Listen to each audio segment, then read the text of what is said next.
Konflik berkepanjangan di Gaza memasuki babak baru dengan tuduhan serius yang dilontarkan oleh beberapa lembaga internasional terhadap pemerintah Israel yang menimbulkan pertanyaan mendalam. Apakah benar terjadi upaya sistematis untuk memusnahkan rakyat Palestina di Gaza? Dan peran apa yang dimainkan oleh Perdana Menteri Benjamin Netanyahu dalam tuduhan tersebut? Dunia menyaksikan salah satu kontroversi terbesar dalam sejarah konflik modern. Tuduhan bahwa Perdana Menteri Israel, Benjamin Netanyahu, bertanggung jawab atas pemusnahan massal hingga sekitar 1 juta penduduk Palestina, termasuk para militan Hamas, selama perang berkepanjangan di Gaza. Ini telah menjadi wacana global, melibatkan negara-negara besar, badan internasional, organisasi kemanusiaan, hingga pergeseran geopolitik antara kekuatan dunia. Tuduhan genosida terhadap Perdana Menteri Israel, Benjamin Netanyahu, kini berubah menjadi badai diplomatik global. Berbagai lembaga internasional, dari Amnesty International hingga UNHRC, melontarkan tuduhan keras yang mengguncang panggung politik internasional. Namun di tengah arus tekanan tersebut, Israel tampil dengan pembelaan paling tegas bahwa seluruh operasi militer yang dilakukan bukanlah upaya memusnahkan bangsa Palestina, melainkan upaya menghentikan mesin perang Hamas, organisasi bersenjata yang memulai perang melalui serangan brutal pada 7 Oktober 2023. Sejak serangan itu terjadi, perang di Gaza tidak hanya menewaskan banyak nyawa, tetapi juga mencetak kehancuran luas pada infrastruktur sipil. Israel menyebut bahwa semua ini merupakan konsekuensi dari strategi Hamas yang menempatkan pusat komando di tengah permukiman penduduk, menggunakan terowongan bawah rumah sakit, sekolah, dan masjid sebagai jalur tempur dan perlindungan militer. Tetapi bagi sebagian besar media dan lembaga internasional, tindakan Israel dianggap telah melewati batas perang biasa dan memasuki kategori pelanggaran berat hukum humaniter internasional. Beberapa laporan bahkan mengemukakan bahwa sekitar 1 juta rakyat Palestina terdampak secara langsung, suatu angka yang terus menjadi bahan perdebatan global. Walaupun tidak ada lembaga independen yang memverifikasi angka 1 juta tewas, angka tersebut mencakup warga yang hilang, mengungsi, atau menjadi korban dalam rentetan operasi militer dan evakuasi paksa yang terjadi sejak perang dimulai. Namun dalam narasi politik global, angka itu digunakan sebagai senjata tudingan yang diarahkan langsung kepada Netanyahu dan pejabat militer Israel lainnya. UNHRC dalam salah satu laporan investigasinya bahkan menuduh bahwa Netanyahu terlibat dalam tindakan yang dapat diklasifikasikan sebagai penghasutan terhadap genosida. Badai semakin besar ketika International Criminal Court mengeluarkan surat perintah penangkapan terhadap Netanyahu dan pejabat tingkat tinggi Israel atas tuduhan kejahatan perang dan kejahatan terhadap kemanusiaan. Bagi Israel, tuduhan ini bukan hanya serangan terhadap pemerintah mereka, tetapi serangan terhadap hak mereka untuk bertahan hidup sebagai negara merdeka. Israel membalas semua tuduhan tersebut. Mereka menyatakan bahwa seluruh operasi militer dilakukan dalam kerangka hak mempertahankan diri. Setelah serangan 7 Oktober, serangan terbesar terhadap warga sipil Yahudi sejak Holocaust. Lebih dari 1.000 warga Israel tewas, termasuk anak-anak, perempuan, dan warga asing. Ratusan lainnya diculik dan disandara. Israel menegaskan bahwa serangan itu bukan sekedar tindakan teror, tetapi deklarasi perang terbuka terhadap negara Israel. Dan karena itu, respon yang diberikan adalah respon yang tidak bisa ditawar. Dalam pernyataannya, juru bicara Israel Defense Forces mengatakan, jika Hamas berhenti berperang, perang selesai. Tapi jika Israel berhenti berperang, Israel akan dihancurkan. Kalimat itu menjadi fondasi pembelaan Israel dalam setiap forum internasional.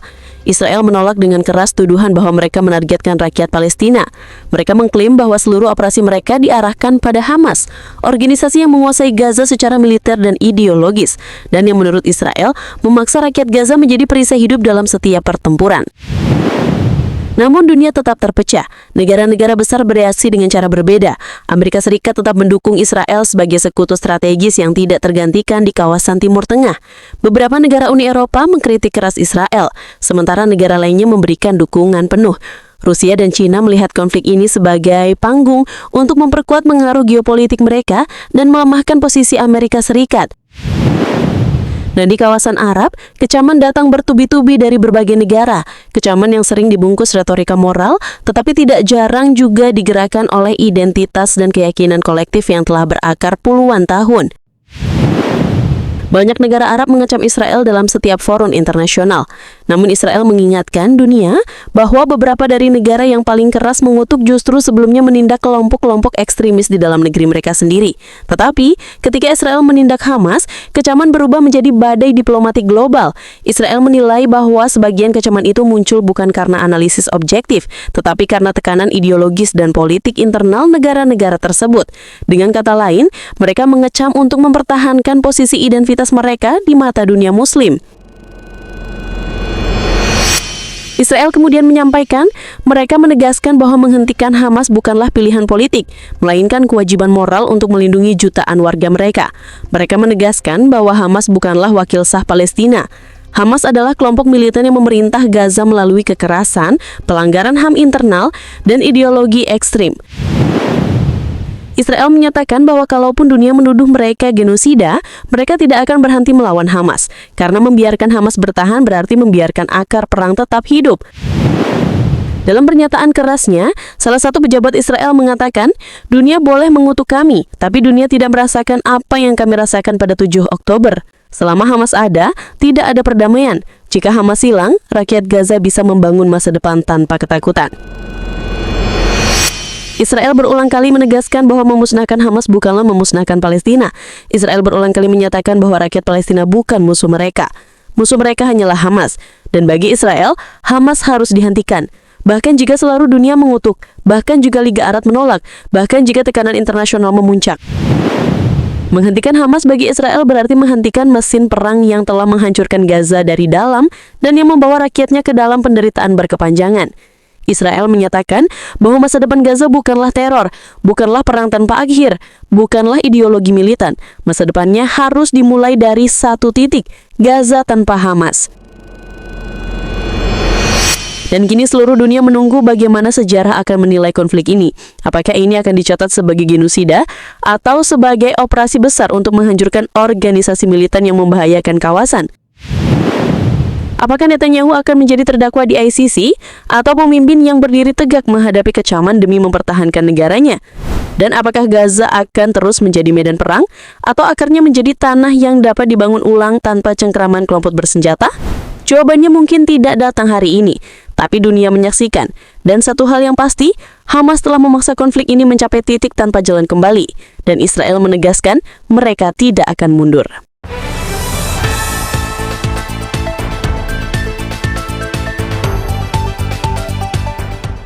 Ketika dunia terpecah, kebenaran Tuhan tetap satu. Konflik Gaza menunjukkan bagaimana dunia bisa berdiri di dua sisi yang saling bertentangan. Ada yang menuduh, ada yang membela, ada yang memanfaatkan situasi untuk kepentingan politik. Firman Tuhan mengingatkan bahwa kebenaran bukan ditentukan oleh jumlah suara, tetapi oleh standar Tuhan. Yesaya 5 ayat 20. Dunia bisa memutarbalikkan fakta, tetapi Tuhan melihat hati dan motivasi. Perang fisik hanyalah bayangan dari perang rohani yang jauh lebih besar. Berita ini memperlihatkan bahwa peperangan tidak pernah hanya soal politik atau wilayah. Ada ideologi, ada kebencian turun-temurun, ada strategi yang tersembunyi. Efesus 6 ayat 12 menunjukkan bahwa inti konflik dunia bukan darah dan daging, tetapi roh-roh jahat yang bekerja di balik sistem, ideologi, dan bangsa-bangsa perang Gaza mengungkap betapa nyata prinsip ini. Kebencian yang dipelihara akan memusnahkan satu bangsa. Terlepas dari pihak mana yang dinilai benar atau salah, fakta di lapangan menunjukkan kebencian Hamas terhadap Israel membawa penderitaan paling besar bagi rakyat Gaza sendiri. Alkitab berulang kali memperingatkan bahwa kejahatan yang direncanakan terhadap orang lain akan kembali memukul pelakunya. Amsal 26 ayat 27. Konflik ini menjadi gambaran tragis bahwa dosa selalu memiliki konsekuensi yang mahal. Kepemimpinan yang salah dapat menyeret satu bangsa menuju kehancuran berita, menggambarkan bagaimana keputusan beberapa pemimpin, baik pemimpin Hamas maupun pemimpin Israel, memicu rentetan kematian, kehancuran, dan tuduhan global. Alkitab penuh dengan kisah bangsa-bangsa yang hancur karena para pemimpin yang jahat, keras hati, dan menolak suara Tuhan. Yesaya 3 ayat 12, Hosea 4 ayat 6. Gaza menderita bukan hanya karena perang, tetapi karena kepemimpinan yang membawa rakyatnya masuk ke lembah konflik tanpa jalan kembali. Dunia menuduh dan membela, tetapi Tuhan akan menghakimi dengan adil. ICC, UNHRC, negara-negara besar, semua memberikan penilaian. Namun semuanya terbatas. Ada kepentingan, ada bias politik, ada tekanan ideologi. Mazmur 9 ayat 8 menegaskan bahwa Tuhan menghukum dunia dengan keadilannya sendiri. Ada hal-hal yang mata manusia tidak lihat, tetapi Tuhan melihat semuanya tanpa tertutup satupun motivasi rahasia. Ketika manusia kehilangan damai, firman Tuhan mengingatkan sumber damai yang sejati. Perang Gaza mencerminkan kondisi dunia yang semakin kehilangan arah, kehilangan kasih, kehilangan kemanusiaan.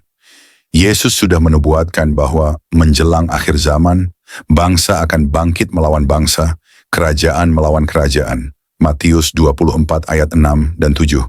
Tetapi dia juga berkata, damai yang dariku bukan seperti yang diberikan dunia. Yohanes 14 ayat 27. Konflik dunia mengingatkan betapa mendesaknya manusia kembali mencari damai dari Tuhan, bukan dari senjata, diplomasi, atau kekuatan politik. Tidak ada bangsa yang bisa bertahan tanpa keadilan, kebenaran, dan takut akan Tuhan. Apakah Israel benar? Apakah Palestina benar? Berita dunia tidak pernah mampu memberikan jawaban yang sempurna. Tetapi prinsip Alkitab jelas. Bangsa yang hidup dalam kejahatan akan jatuh. Amsal 14 ayat 34. Bangsa yang hidup dalam kebenaran Tuhan akan dipulihkan. Dan siapapun yang membangun masa depan tanpa Tuhan akan berakhir dalam reruntuhan seperti banyak bangsa dalam sejarah. Konflik ini bukan hanya berita politik. Ini adalah cermin bagi dunia bahwa ketika kebencian dibiarkan hidup, ketika para pemimpin jahat mengambil alih, ketika bangsa-bangsa mengandalkan kekuatan sendiri, dunia akan berjalan menuju kehancuran. Tetapi firman Tuhan memberikan satu pelajaran terbesar. Tanpa takut akan Tuhan, tidak ada masa depan bagi bangsa apapun.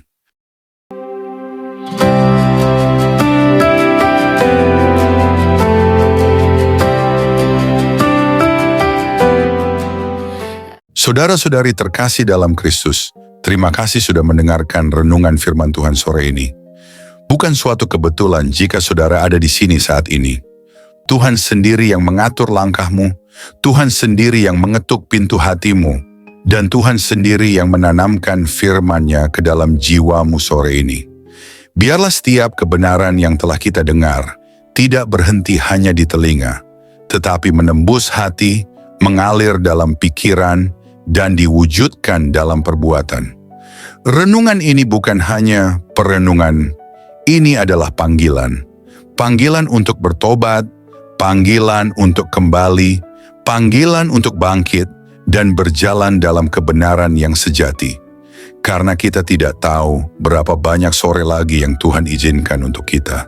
Kita tidak tahu apakah esok masih milik kita, tapi hari ini, sore ini, adalah anugerah yang tidak boleh disia-siakan. Mungkin ada banyak hal yang belum saudara mengerti, banyak luka yang belum sembuh, banyak doa yang belum terjawab. Tapi percayalah, Tuhan tidak pernah tutup telinga terhadap jeritan jiwa yang jujur, dan tidak pernah tutup mata terhadap air mata yang jatuh dalam diam. Tinggallah dalam kasih-Nya, berjalanlah dalam terang-Nya, dan peliharalah imanmu sampai akhir. Sore ini mungkin telah berakhir, tetapi firman yang telah tertanam dalam hati kita, biarlah itu terus tumbuh, menguatkan, menyucikan, dan membentuk kita menjadi serupa dengan Kristus. Bukan hanya hari ini, tapi sampai hari di mana kita bertemu muka dengan Dia yang kita imani. Jangan lelah melakukan yang baik. Jangan menyerah meski badai belum reda. Tetaplah percaya bahwa Tuhan tidak pernah melepaskan tangan-Nya dari orang-orang yang berharap kepadanya. Sampai jumpa di renungan firman Tuhan berikutnya. Tetap setia, tetap menyala dalam kasih, dan tetap berjalan bersama Sang Gembala Agung Yesus Kristus yang hidup dan akan datang kembali. Tuhan Yesus memberkati saudara semua. Mari kita berdoa. Terima kasih Tuhan Yesus. Terima kasih untuk sore yang penuh anugerah ini. Untuk setiap napas yang masih Kau izinkan berhembus dalam tubuh kami. Untuk setiap detik yang Engkau beri, agar kami bisa duduk diam di hadapan-Mu, mendengarkan suara-Mu melalui firman yang hidup, yang menusuk hati, yang mengguncang jiwa, namun juga mengobati luka dan mengangkat kami dari kejatuhan. Tuhan Yesus, sore ini kami datang bukan hanya membawa telinga kami, tapi membawa seluruh keberadaan kami ke hadapan tahta kasih-Mu. Kami datang dengan hati yang kadang kotor, pikiran yang sering goyah, dan semangat yang mulai padam. Tapi firman-Mu sore ini membangkitkan kami kembali. Engkau berbicara bukan hanya lewat huruf dan kata, tapi lewat roh yang menghidupkan. Kami tahu Tuhan, seringkali kami mengabaikan suara-Mu. Kami terlalu sibuk dengan dunia, terlalu sibuk mengejar yang fana, hingga lupa bahwa Engkaulah sumber kehidupan sejati. Namun hari ini kami diingatkan lagi, bahwa tak ada satu pun dalam dunia ini yang lebih berharga dari hadirat-Mu. Engkaulah mutiara yang mahal, harta terpendam yang layak kami tinggalkan segalanya demi mendapatkannya. Ajari kami untuk mencintai-Mu lebih dari segala yang kami miliki. Terima kasih karena firman-Mu menegur kami, bukan untuk menghancurkan, tetapi untuk membentuk. Karena Engkau tidak membiarkan kami larut dalam jalan yang salah, namun menuntun kami kembali ke jalan yang sempit, jalan salib, jalan pengorbanan, jalan kebenaran. Tuhan Yesus, sore ini kami mengangkat tangan dan hati kami kepadamu. Segala yang telah kami dengar, biarlah tidak hanya tinggal dalam pikiran. Tanamkan itu dalam hati kami yang paling dalam. Ubah kami mulai dari dalam, jadikan kami pelaku firman, bukan hanya pendengar setia. Berikan kami hati yang lembut, hati yang sanggup menerima koreksi, dan tidak lari dari cahaya-Mu saat dosa kami disingkapkan. Ajari kami mencintai kebenaran, meski kebenaran itu menyakitkan. Ajari kami berjalan dalam kasih, meski dunia membalas dengan kebencian. Tuhan, jadikan kami terang di tengah kegelapan, garam di tengah kebusukan dunia ini. Dan ketika nanti malam datang, dan kesunyian menggantikan keramaian, biarlah firman-Mu terus bergema dalam hati kami. Biarlah suara-Mu lebih nyaring dari hiruk-pikuk dunia. Dan ketika kami tidur malam nanti, biarlah kami tidur dalam pelukan kasih-Mu. Dengan hati yang sudah dipulihkan, jiwa yang sudah disegarkan, dan semangat yang kembali menyala untuk berjalan bersama-Mu besok pagi. Tuhan, kami tahu hari-hari ini tidak mudah. Kami hidup di zaman yang gelap, di zaman di mana kebenaran dikompromikan, iman diperjualbelikan, dan kasih menjadi dingin. Tapi kami mohon, jangan biarkan hati kami menjadi seperti dunia. Teguhkan kami, tanamkan keberanian dalam jiwa kami. Berikan kami api dari surga yang tidak padam, untuk tetap setia sampai akhir. Kami tahu jalan sempit itu tidak mudah, tapi kami tahu Engkau menyertai setiap langkah yang kami ambil. Meskipun air mata kami jatuh, Engkau mengumpulkannya dalam kirbat-Mu. Meskipun kami berjalan dalam lembah kelam, Engkau tetap setia menggandeng tangan kami. Kami tidak sendiri, kami tidak ditinggalkan. Berkati setiap orang yang mendengar renungan sore ini, dimanapun mereka berada, apapun pergumulan mereka, biarlah kasih-Mu menjamah dan menjawab mereka satu persatu. Angkat yang tertunduk, pulihkan yang remuk, dan kuatkan yang nyaris menyerah. Sore ini, kami pulang dari hadapan firman-Mu, bukan sebagai orang yang sama, tapi sebagai orang yang telah disentuh surga. Kami pulang dengan damai, kami pulang dengan harapan baru, kami pulang dengan keyakinan bahwa Engkau tetap berdaulat di atas segala hal yang tidak kami mengerti. Dan jika malam ini adalah malam terakhir kami di dunia ini, biarlah kami ditemukan tetap setia, tetap percaya, dan tetap memandang wajah-Mu. Kami rindu saat Engkau datang kembali Tuhan. Kami rindu melihat langit terbelah, malaikat meniup sangkakala, dan Engkau turun dengan kemuliaan. Jadikan kami mempelai yang siap. Jadikan kami gereja yang berjaga-jaga. Jadikan kami umat yang tidak tertidur. Kami tidak ingin Engkau datang tiba-tiba, dan kami masih bermain-main dengan dunia. Bangunkan kami Tuhan, sadarkan kami, segarkan kami, dan kuduskan kami hari demi hari. Terima kasih Tuhan Yesus. Segala pujian hanya bagi-Mu, segala kemuliaan hanya bagi nama-Mu, dan segala hidup kami hanya bagi kehendak-Mu. Dalam nama Tuhan Yesus Kristus, Tuhan yang hidup, Tuhan yang akan datang kembali, kami menutup renungan sore ini dengan penuh syukur dan kerendahan hati. Amin. Mari kita berdoa. Bapa kami. Bapa kami yang di sorga, dikuduskanlah nama-Mu. Datanglah kerajaan-Mu, jadilah kehendak-Mu di bumi seperti di sorga. Berikanlah kami pada hari ini makanan kami yang secukupnya. Dan ampunilah kami akan kesalahan kami, seperti kami juga mengampuni orang yang bersalah kepada kami. Dan janganlah membawa kami ke dalam pencobaan, tetapi lepaskanlah kami daripada yang jahat. Karena Engkaulah yang mempunyai kerajaan dan kuasa dan kemuliaan sampai selama-lamanya. Amin.